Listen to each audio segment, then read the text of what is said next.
Good morning सभी को। राजकीय स्नातकोत्तर महाविद्यालय बारा से मैं डॉक्टर राकेश वर्मा, सहायक आचार्य राजनीति विज्ञान विभाग, आप सभी का इस ऑनलाइन क्लासेस में स्वागत करता हूं। प्यारे बच्चों, बीए पार्ट सेकेंड ईयर के द्वितीय प्रश्न पत्र भारतीय राजनीतिक व्यवस्था, इस पुस्तक का हम अध्ययन कर रहे हैं। यह पुस्तक भारतीय संविधान पर आधारित पुस्तक है। इसमें जो हमने जिन अध्यायों का हम अध्ययन करेंगे ये कर रहे हैं, उन अध्यायों का जो लिया गया है वो अपने भारतीय संविधान से दिए गए उपबंधों से लिया गया है। आज हम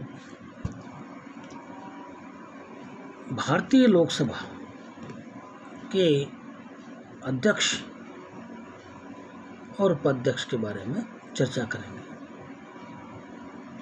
हम इस बात को जानते हैं कि हमारे यहाँ संसद है। संसद के 3 अंग हैं: राष्ट्रपति, राज्यसभा और लोकसभा। हमने पिछली कक्षा में लोकसभा के बारे में अध्ययन किया था। लोकसभा की शक्तियां और कार्यों के बारे में बात की थी। आज हम लोकसभा अध्यक्षों के बारे में बात करेंगे।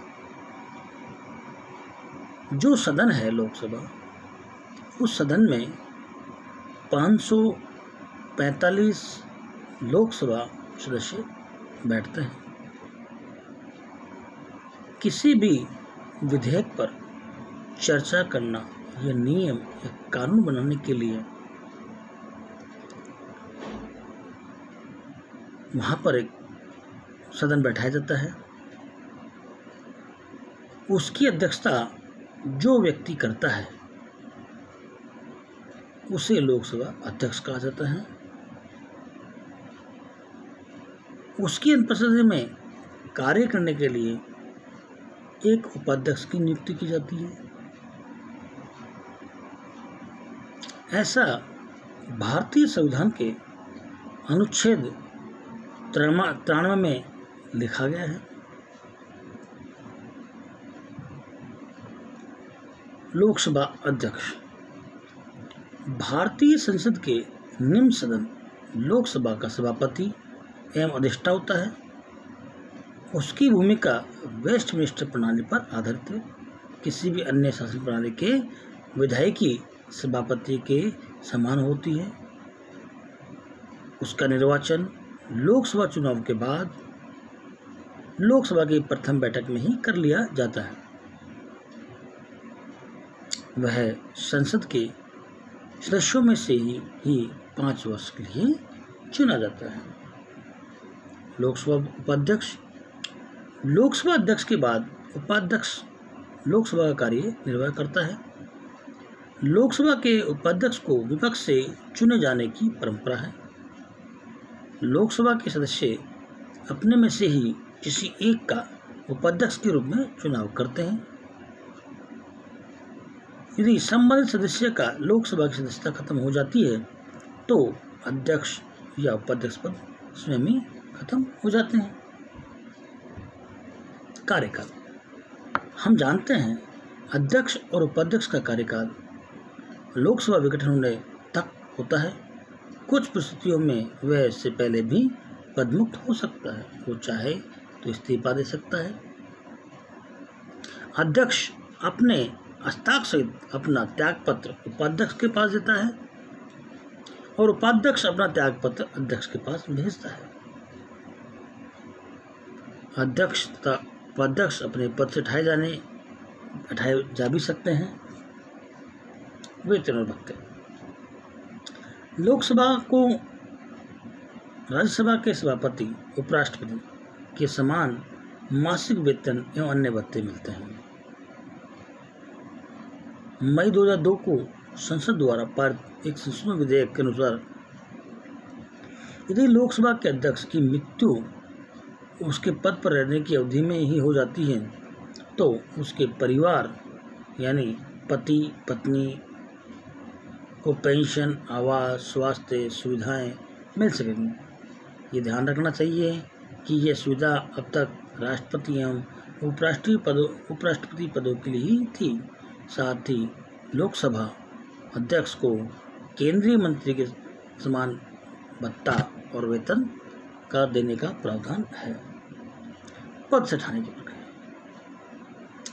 लोकसभा अध्यक्ष को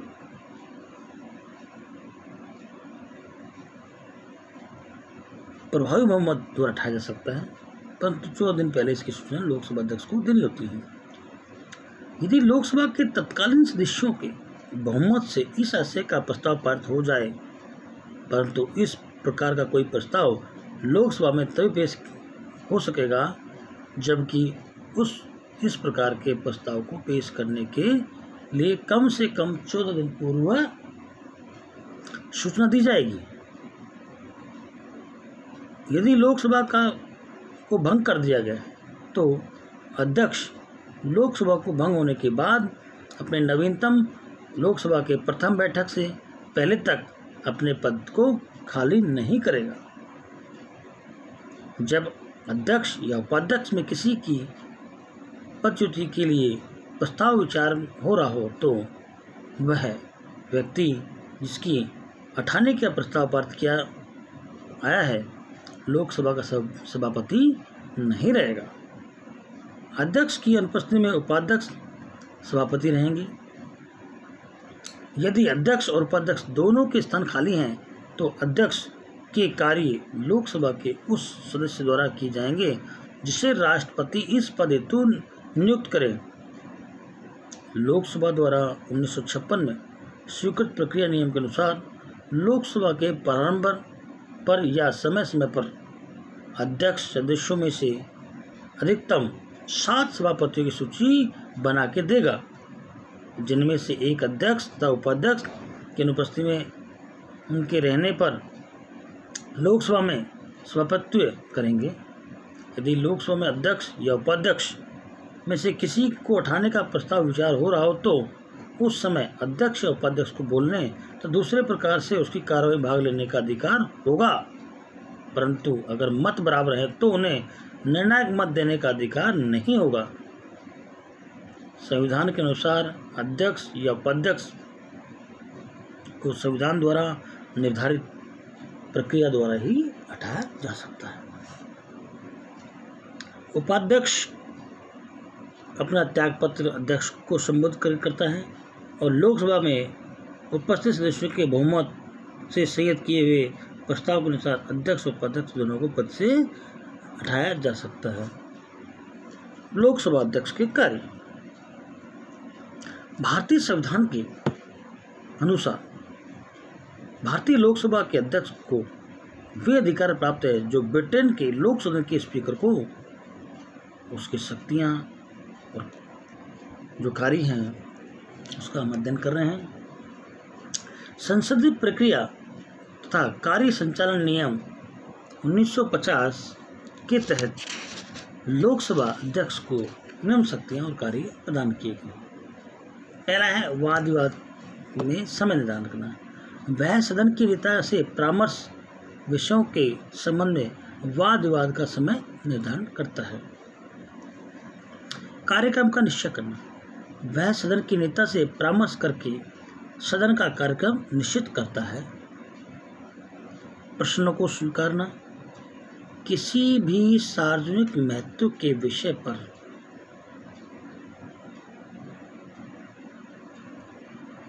पेश किया जाने वाला कार्य स्थगन प्रस्ताव को स्वीकार करना, उसकी अनुमति मिलने पर पेश किया जाता है। यदि उसकी आज्ञा से कोई विधेयक गजट में प्रकाशित हो जाता है तो उसे पेश करने के लिए किसी प्रस्ताव की आवश्यकता नहीं रहती। किसी विचाराधीन विधेयक पर वाद विवाद स्थगित करने पर प्रस्ताव उसकी अनुमति से ही पेश हो सकता है। समितियों का पदेन सभापति, वह कुछ समितियों का पदेन सभापति होता है। वह प्रवर समितियों के सभापतियों को नियुक्त करता है और इन समितियों के द्वारा उनके निर्देशन में ही कार्य किया जाता है। इस पर मोरियन जोन्स ने लिखा है कि संसदीय समितियों की समस्त कार्रवाइयाँ अध्यक्ष के नेतृत्व में संपन्न होगी, जो कभी कभी विशेष निर्देश देता है जिसके पास चिंतन अध्यक्ष समिति हर अवसर पर परामर्श के लिए जाता है। बजट भाषण की सीमा निर्धारण करना, वह बजट संबंधी भाषणों के समय की सीमा को निश्चित करता है। धन विधेयक का निर्णय करना,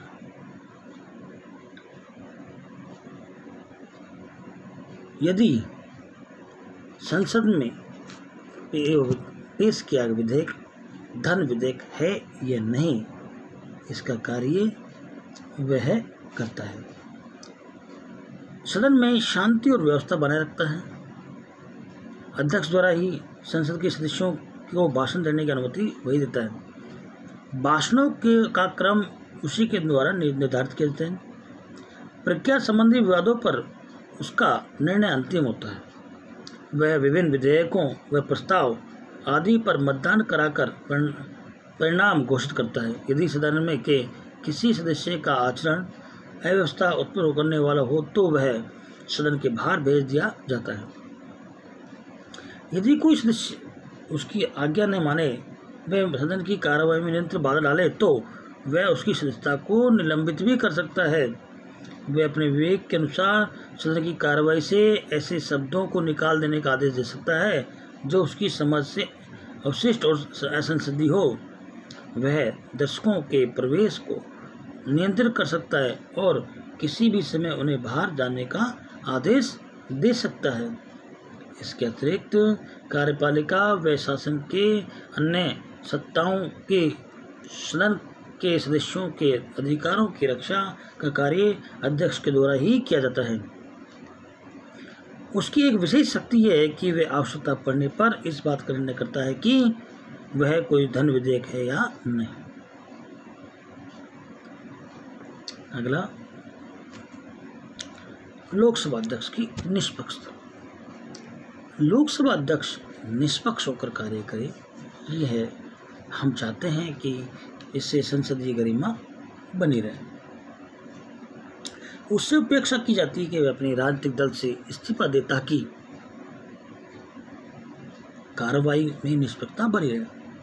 अध्यक्ष की निष्पक्षता से में व्यक्तियों की पूर्ण विश्वास हो। उसके लिए आवश्यक है कि लोकसभा के सदस्य द्वारा अध्यक्ष चुने जाने के बाद वह अपनी दलगत निष्ठाओं का त्याग कर दिया जाए। भारत में अध्यक्ष पद पर आसीन व्यक्तियों ने इस स्थिति को नहीं अपनाया है। इस स्थिति के बावजूद भारत में लोकसभा के स्पीकर का पद बहुत ही सम्मानजनक है। भारतीय अध्यक्ष और अमेरिकी अध्यक्षों के बीच में तुलना। भारत में लोकसभा का अध्यक्ष न तो अपना संबंध राजनीतिक दलों और राजनीति से इतना तोड़ लेता है जितना इंग्लैंड में है, और न ही चुनाव के बाद अपने राजनीतिक दल का इतना पक्षपात करता है कि जितना कि अमेरिकी प्रतिनिधि सभा का अध्यक्ष। भारत में अध्यक्ष अपने चुनाव के बाद अपने दल से पूर्णतः संबंध विच्छेद नहीं करता है, बल्कि वह अपने दल की सदस्य रखता है, परंतु यह सक्रिय राजनीति में भाग नहीं लेता है और सदन में अपने दल के साथ पक्षपात नहीं करता। वह सदन में विभिन्न दलों को बोलने का अवसर प्रदान करता है और सदन की कार्रवाई का निष्ठापूर्वक संचालन करता है।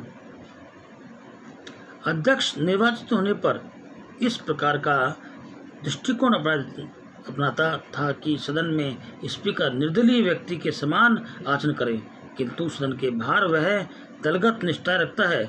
लोकसभा के प्रथम अध्यक्ष जी.बी. मालंकर ने इस मार्ग को उचित समझा। व्यवहार में इसका परिणाम ये हुआ कि भारत में लोकसभा के अध्यक्ष को वैसा सम्मान और प्रतिष्ठा प्राप्त नहीं रही जिस प्रकार का सम्मान निष्ठा ब्रिटेन की लोक सदन के अध्यक्ष को प्राप्त है।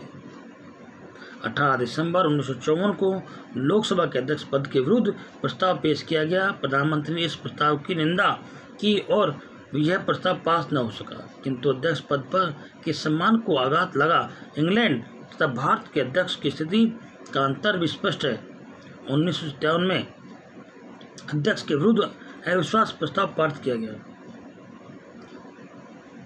मॉरियस जोन्स ने अपनी पुस्तक पार्लियामेंट इन इंडिया में एक स्थान पर लिखते हैं कि अध्यक्ष पदाधिकारी व्यक्ति के लिए आवश्यक है कि वह निष्ठापूर्वक आचरण करे और सभी व्यक्तियों को इस बारे में उसकी निष्पक्षता को पूर्ण विश्वास हो।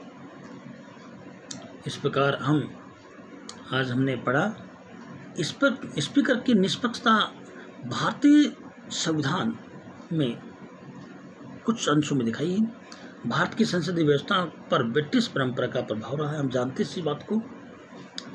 अतः स्वाभाविक रूप से हमारे संविधान निर्माता यह चाहते थे कि स्पीकर का जो पद है वो निष्पक्ष हो। स्पीकर की निष्पक्षता को बनाए रखने के लिए संविधान में ही व्यवस्था की गई कि वह व्यवस्था संविधान के 3 अनुच्छेद जैसे अनुच्छेद 112 स्पीकर का वेतन और भत्ते संचित निधि पर आधारित होंगे। दूसरा, उसे केवल समान मत आने की स्थिति में ही सदन में मतदान करने का अधिकार है। उसे उसके पद से ऐसे प्रस्ताव से हटाया जा सकेगा जो कि सदन के द्वारा विशेष बहुमत से पारित किया गया हो।